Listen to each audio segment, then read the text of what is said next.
Hey everyone, we're at Dorney Park a full 2 months before it opens to the public.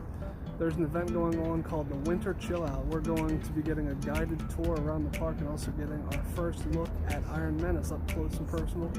We would have honestly preferred to have done this as a live stream so we could have taken you along with us, but they've already pre-warned us that we won't be able to record some parts, so we figured doing a vlog would be better so we wouldn't have to stop the live stream. So all of the proceeds from the tickets to this event go to charity, which is awesome on Dorney's part. So it should be a fun trip around the park. And in an unusual twist, instead of me talking, since we'll be having a tour guide, I'm going to let Jen do all the talking. No? Okay, well, I'll just let the tour guide do the talking then. So let's get on with the tour. So when we got here, everybody has to fill out a waiver because of the area of Dorney Park that we're visiting. So after we submitted our waiver, they gave us some materials. This is the lanyard that they gave us. You can see it says AM Hydra because we're here for the morning group and we're part of the tour group Hydra. They actually are dividing people into 3 groups. I know there's also an orange group they're calling Talon, and then there's a blue group, which I didn't hear what the name of that group is. The lanyard also is green to match the track color of Hydra. They also gave us a couple, there's also some information on the back. I actually haven't even looked at the back of this yet. So it's letting you know. It even says live streaming is not permitted, so I'm glad we didn't do a live stream. So yeah, there are a few rules here, pretty standard stuff. But in addition to that, they also gave us a couple of freebies.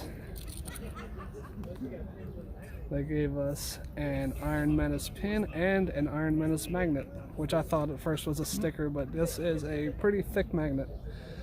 So that's pretty cool, some nice freebies. We also got here a little bit early, so the people who got here early have a chance to shop at this little kiosk over here. There's a few shirts and other assorted theme park merchandise here. There's also, as soon as you walk in the front gate, they have a meet and greet with Snoopy, which we had the opportunity to visit and get our picture taken before our tour group was called. Here's a first look at some of the new Iron Menace merchandise they'll be having for the 2024 season, as well as the prices.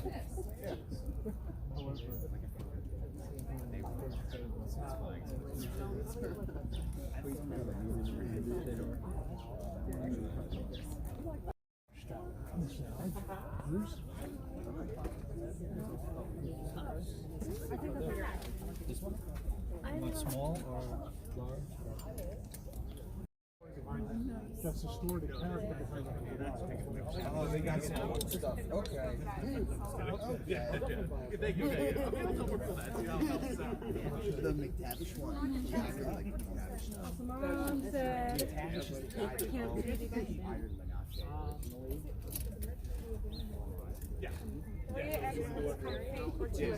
That's the one? yeah, because it's up front. You changed your mind? Yeah. Yeah. I think he's buried at Cedar Point. Huh? It's all right. Yeah. I mean, it's like Stone in Cedar Point.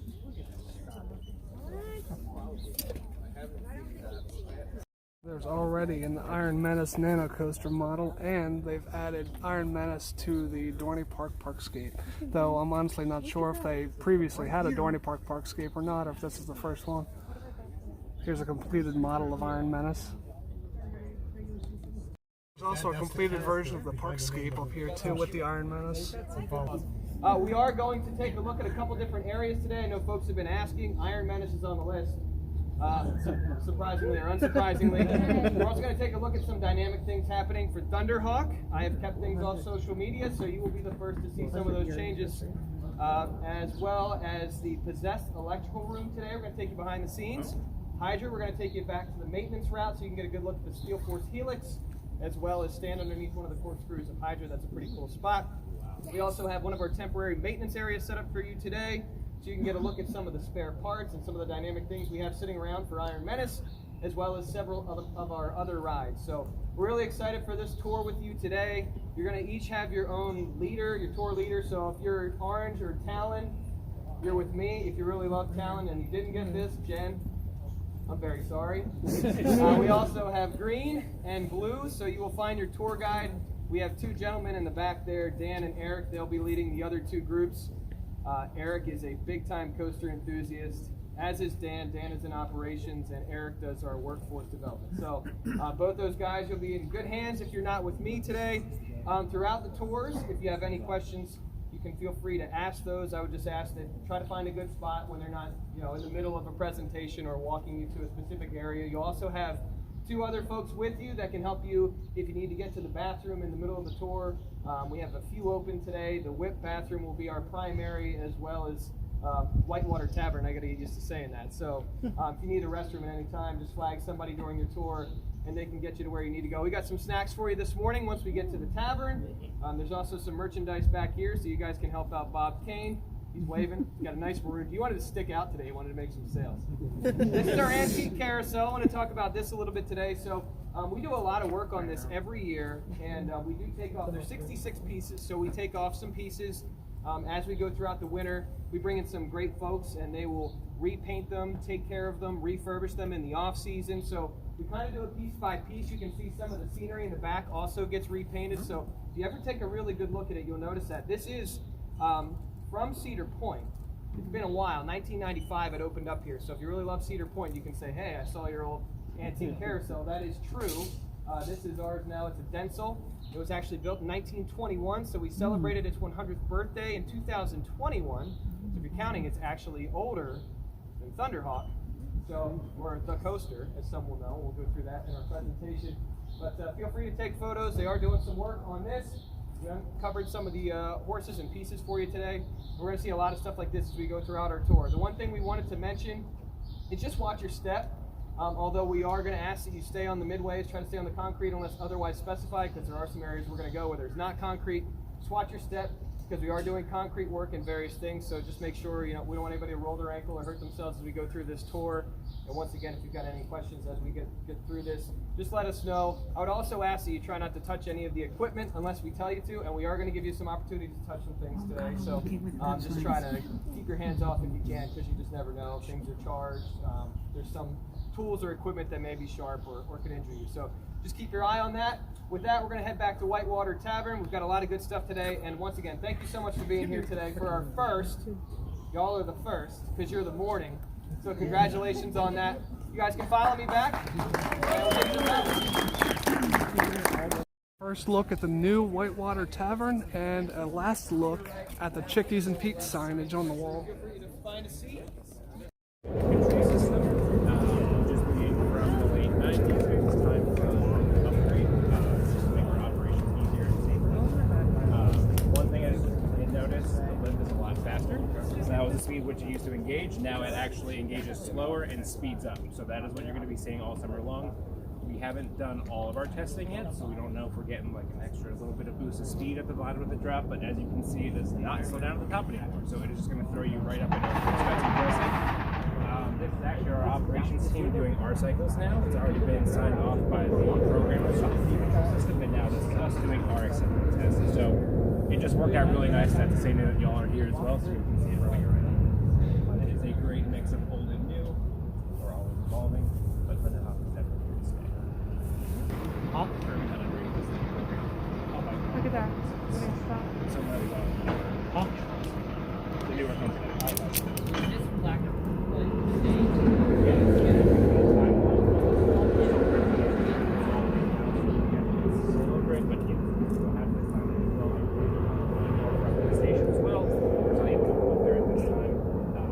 The second train will be coming back shortly. The maroon train, that will have the same wrap as well, but I think these colors will work pretty well. So we're excited to see that.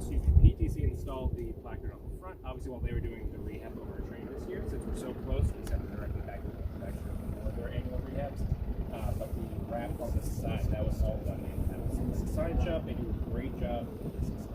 Almost every sign here is made in-house, which is fantastic. They do a great job. A lot of what's going down in the steel yard is also all done in-house. So when you get down there later, you see steel yard gifts. The iron mill isn't quite ready yet, but that has its own sign package that we do in-house. They just do a fantastic match the theming. Whatever we ask, they say absolutely. So it's great to have that on site. Have you guys considered, are they going to retheme, like, say, the Zephyr more towards the steel yard? Like, maybe get that rustic paint, like it's Sure. like Not for rustic. this season. Actually, the Zephyr train is already back. It is ready to go. It's just the track isn't a complete circuit right now because of construction. So we do have to wait for them to finish up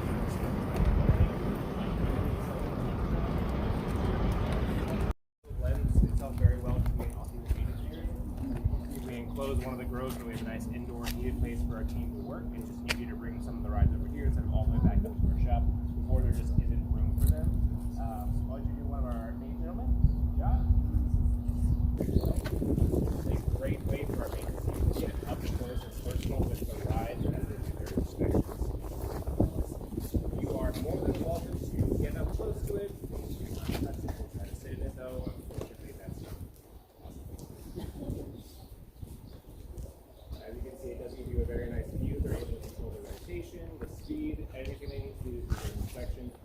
In addition to this inspection, we also have our daily track inspections, weekly, monthly for the manufacturer. We'll get up there with drones, binoculars, we'll go out and physically inspect it as well, tie ourselves off for the inspection vehicle.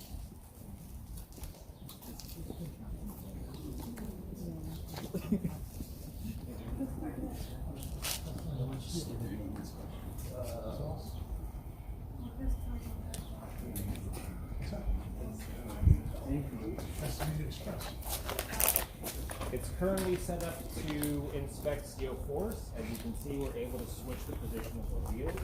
On a CO4, the guide wheels run on the inside. For a ride like CO4s, it takes about 4 to 6 hours to drive the entire track. Again, it's variable, but we can control that pretty well. Whenever we're ready to run on town on Hydra, we just flip the wheel sets around and it's ready to go. We can adjust the gauge and everything. So it's very, very multi-purpose. How do you break it? Like going down jobs and stuff? It has internal like hydraulics, but if we need to get out, so actually this is Steel Force's base. We actually, for down the Hydra, have a separate whole plug from here down that gets bolted on, and that has 8 drives on it.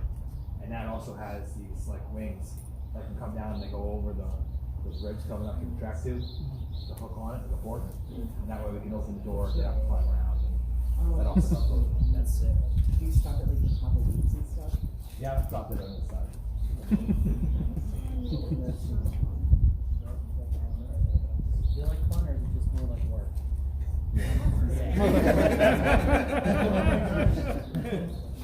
It is not people's favorite.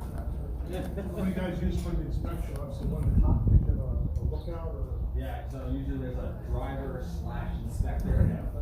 Current inspector, he's just looking at what's there. So it takes about, it'll take an entire day, 6 guys just to get it on now.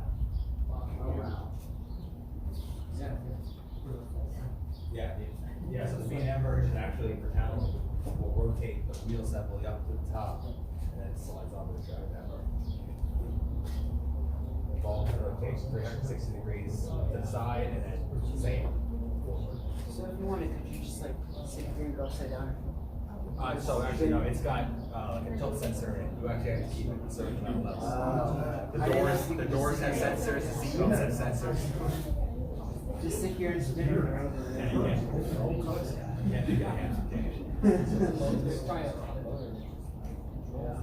Yep, it's got like a lawnmower engine in it, and it powers the hydraulic system, and it's all done by valves and stuff.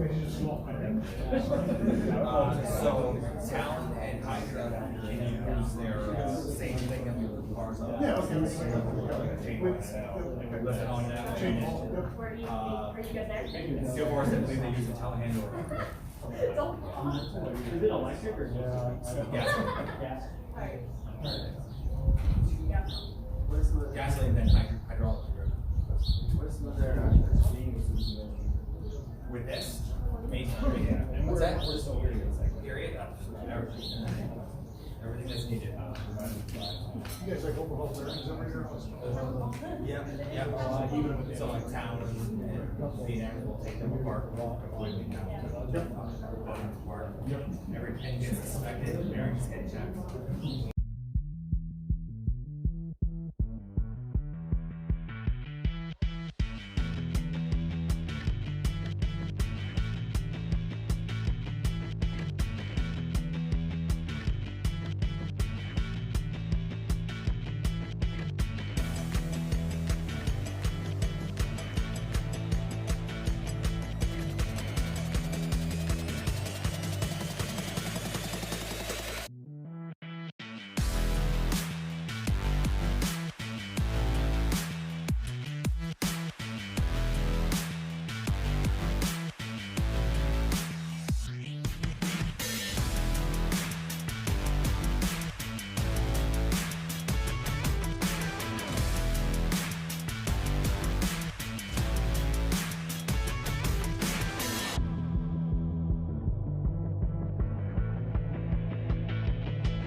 first look at the new wrap on the Flyers vehicles, soon to be known as MT Buckets.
maintenance areas where we transfer trains on and off, but it has a nice access road so that they can get the vehicles back and forth to the ride. We give you some great views of what you can't see from the midway, and hopefully start running Steel Force again so you can see that as well up close. So we're actually going to head back up this way.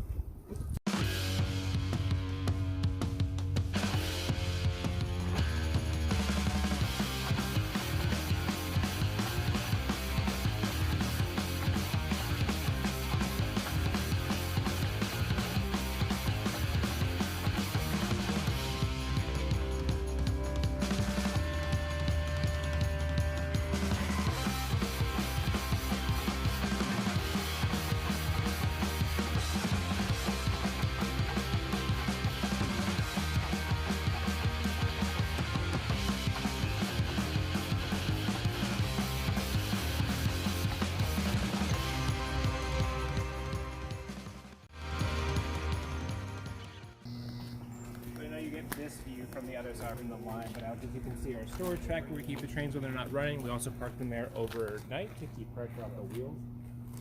They're almost ready. Those are still up in our maintenance shop. They should be coming back shortly, so that they're ready for opening day. They're just a little more involved than some of the other rides that you see.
through the trees with the leaves missing, you can see just barely some footers from Hydra's predecessor Hercules in the water, an old wooden coaster that was demolished several years ago.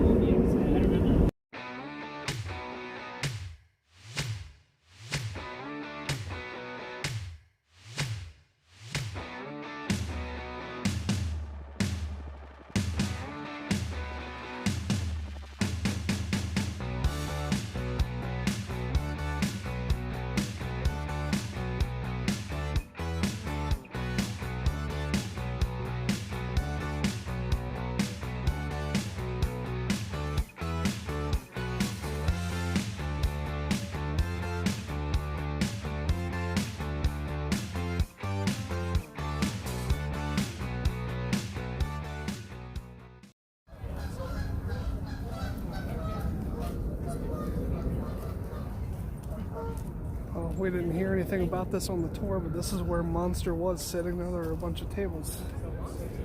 They turned it into an eating area. And look what they did to the cheesesteak plate. That cheesesteak plate didn't get that. The cheesesteak plate fell off. And they're gonna put the bar next to it. Yeah, they can be with the Monster over there. Like right next to the meeting or the former. Oh, they are kind of? I don't think that's the exact same one. No, look at the chat.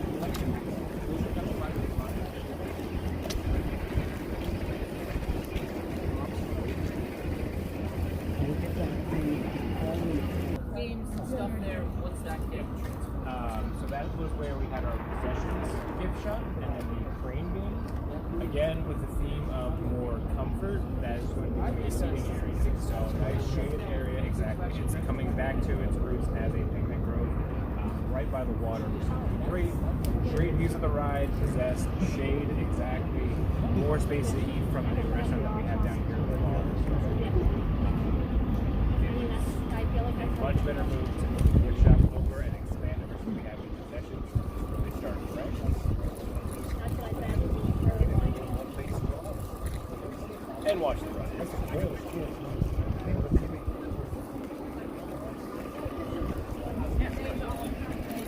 That's pretty much it.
Oh yeah. One of the most exciting updates to the park, new concrete. Yeah, for a while. My God. 2 different entrances. No way. I believe that's like stepping from 2 other spots. Oh my God. No.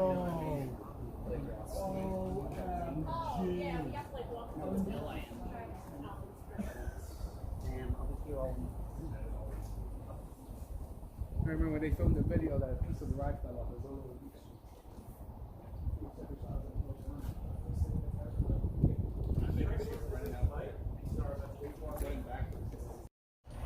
Morning, my name is Mike Hartcorn. I'm the electrical foreperson here at the park. Basically, it means I run the electrical department here on a daily basis. My team consists of myself and 4 other people. We do everything from changing light bulbs to working on the big monsters like this one. Just to give a little perspective, on launch this thing draws about 6,000 amps DC. So sorry. Wow. So if I try and put that into a little bit more simple terms, if you have a house or an apartment, if you have a breaker box, usually depending on the age, it'll be about 100 amps or 200 amps for your house. So if you had a 100 amp panel and you were running it full board at full 100 amps, it would, when this thing launches, it would take 60 of your house to power. 30 if you had a 200 amp service. On launch, it draws so much power for such a short period of time, PPL actually has a hard time determining how much energy the park is using at that time. So they have a hard time figuring out exactly how much the charge is. So they've come up with some sort of calculation to come up with a fair price, we'll say. Is that just the initial launch, or is that every just the launch? initial launch from dead stop, just trying to get up to full speed. It does still draw a large amount of power, but it's not nearly as much once it's already in motion. Okay. At that point, you're just trying to maintain speed instead of getting the top speed from the dead stop. This thing does draw on initial launch more power than basically the entire water park combined. Okay, so that's the kind of stuff we're dealing with down here. There's almost no mechanical parts on it whatsoever, with the exception of the train and some pneumatics for your lap bar slides and for bring your earth magnets down for the brakes. Because it's a linear induction coaster, it runs off of magnetism generated by those white blocks that are called stators, and it propels the aluminum fins down the track. So there's actually no physical contact between the train and the track except for the wheels. And there's about, I think there's supposed to be about 3 or 5 millimeters tolerance with all the fins between all the stations, which is probably about that much. So, just a couple quick ground rules before we go inside. I have some cabinets open so you can see some components and stuff. The vast majority of them have guards and stuff in place. Everything is locked out and tagged out. Please don't touch what is available to be touched. Pictures are fine. I will be happy to try and answer as many questions or any questions that you have. The one question I cannot answer is if the brake is going to get fixed. So that's a decision that is not up to me. So just get that out of the way early.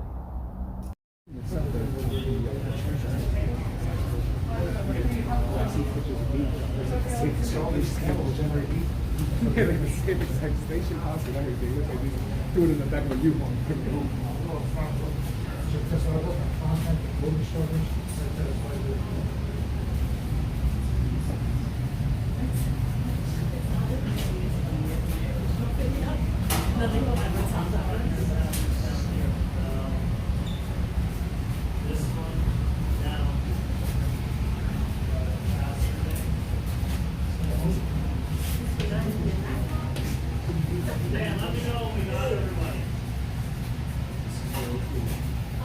Sorry.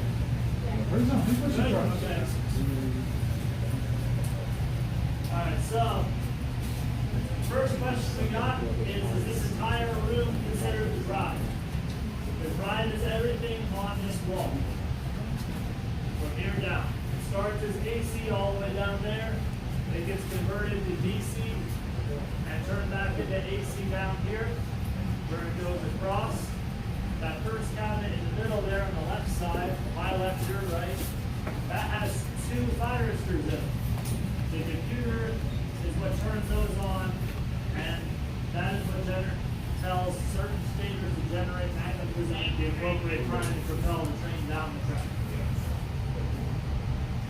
The second question I got was capacitor banks on this side. I think there's 5 or 6 cabinets with capacitor banks in it on this side, but on the drive side. If you look, there are stickers on there that say that there is no proper personal protective equipment to work on it while it is live. There is no PPE that exists for working on this drive live. Okay? The capacitor banks, I believe, have stickers on them. They say they take about 10 or 15 minutes to discharge. We don't ever go by that. Normally, if we have to shut it off, we shut it off and take lunch for 45 minutes and then come back before we start working on it.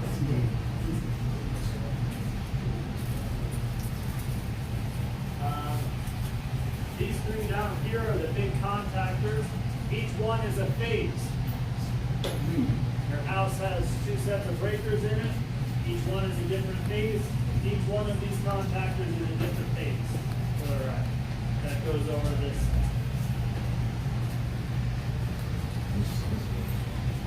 Know that we are 600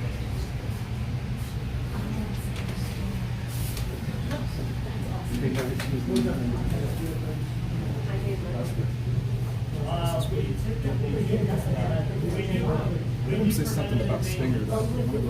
try to keep them cleaned up, they can last as long as we can, but we have had to replace them.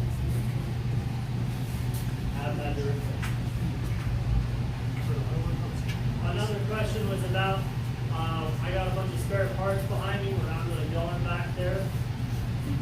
There's a bunch of stators back here on some shelves, and there's about 30 more in our old electric shop.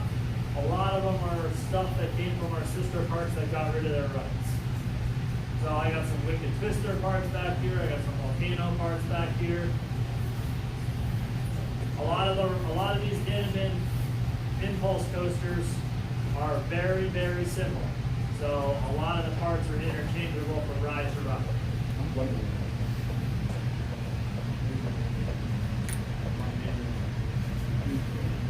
Oh, I have associate's degree in maintenance, electricity, and construction from Triangle Tech Investment. And the rest of it has been, I've been here 15 years and learned as much as I could along the way. Is this considered a high maintenance coaster or piece of equipment? We try to do as much PM down here as we can every year, just because a lot of the components are just so big and there's just so much power that if you don't try and maintain it, it's just going to go on you. And we try to have at least 1 spare of everything on hand, even if it's these contactors or down towards that end, there's a couple of really big breakers. I have 2 spares for those, just in case one of those goes. Go ahead. How much do you have to worry about cooling with the launches? Is it really an issue at all? It's hard to see, but on top of I think every other cabinet on this side, and I think on just about every cabinet on that side that has a thyristor, they all have cooling fans. Every last one. Oh yeah.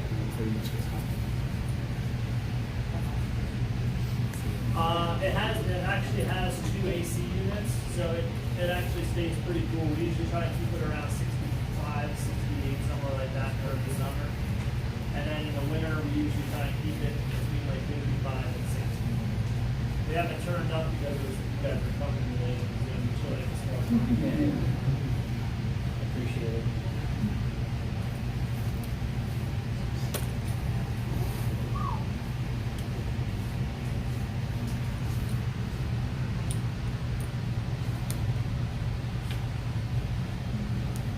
Anybody else have questions?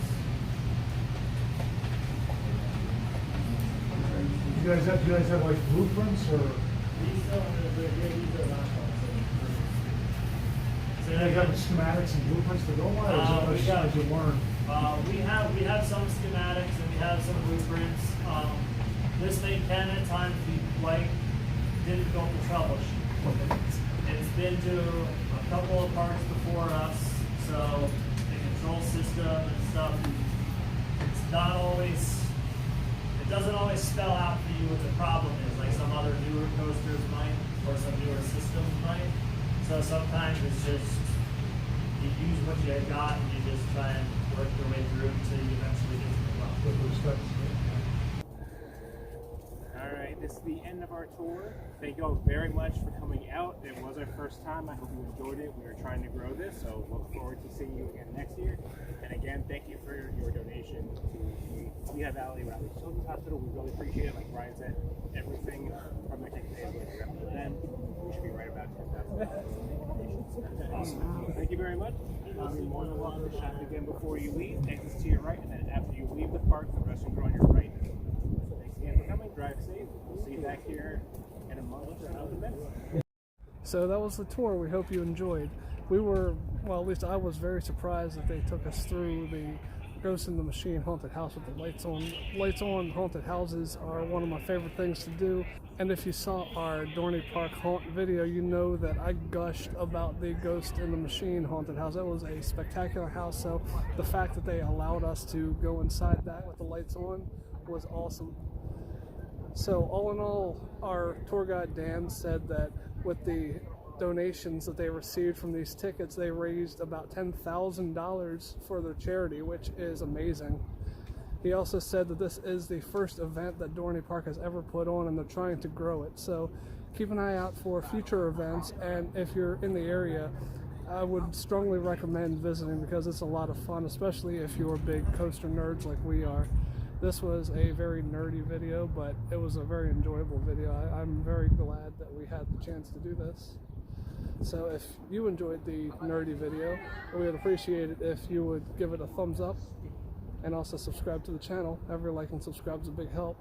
Also, please be sure to check out our Instagram page, which is appearing right over Jen's head, and our Threads handle is right below that. So thanks a lot for watching. Thanks for watching, but the fun's not over yet. Click the box in front of my face for another fun video, or click my tree to subscribe to our channel so you don't miss another video.